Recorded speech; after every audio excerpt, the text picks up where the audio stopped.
We have many people in our network who worked in unacknowledged special access projects. Now, this is very different from a special access project or special access personnel. It was reported in the media about Hillary Clinton having access to SAP. Well, of course, many people do. A special access project is simply a compartmentalized project within the intelligence system. And you know, there are only 3 levels of classification: confidential, secret, and top secret. It's the compartment that you're in that is key. Now, Edward Snowden, he disclosed something called PRISM, among other things. PRISM was a special access project, but it was acknowledged. The president knew about it, the Congress knew about it, the key members of the intelligence committees.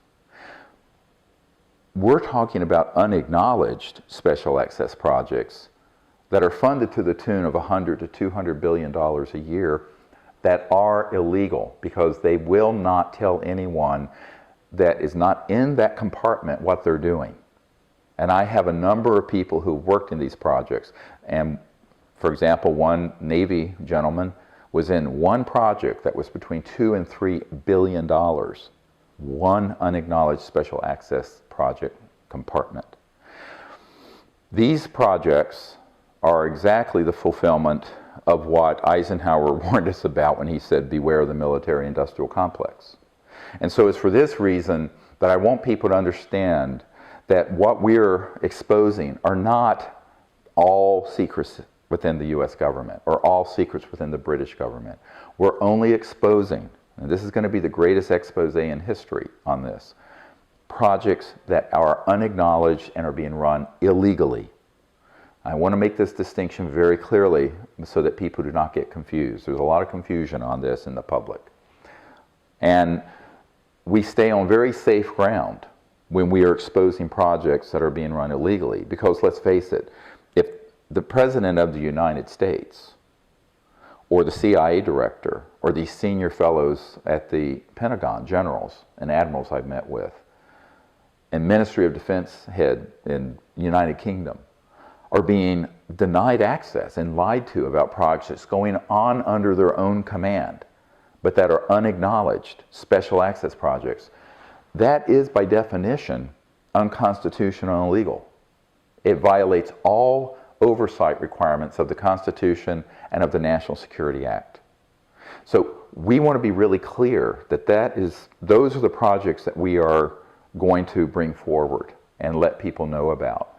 And the reason these projects have such extreme secrecy around them is because the implications are so vast.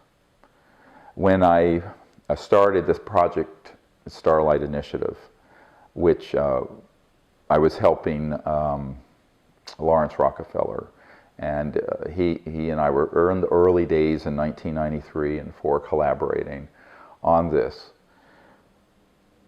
I was at his ranch out in the Tetons, and the JY Ranch, which had been the Rockefeller Ranch out there. And he took me out one night out onto the deck and he said, you know, Dr. Greer, the implications of this disclosure are so vast and so profound that no aspect of life on Earth will be unaffected. And I turned to Mr. Rockefeller and I said, yes, sir, that's why they're unacknowledged. That's why they're so secret. That is precisely the problem.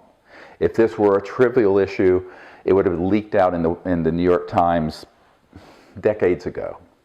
It's because the implications are so profound. But these implications and the secrecy has become a threat to all life on Earth. The first head of the CIA, who after he retired, Admiral Roscoe Hillenkoetter, said in a letter that I have that the secrecy around UFOs is a threat to the national security. The UFOs are not a threat. He did not say that. The secrecy is a threat. And so it's not only a threat to the national security of the United States and other countries, it is now, and that was in 1961, it is now 50 some years later, has become an existential threat to all life on Earth because we are now destroying the biosphere and also creating a geopolitical time bomb where there's so much poverty and disparity of income that it can go in only one direction, and that is violent global revolution, unless we fix it. And so that's why this issue is so important. It is not a trivial issue.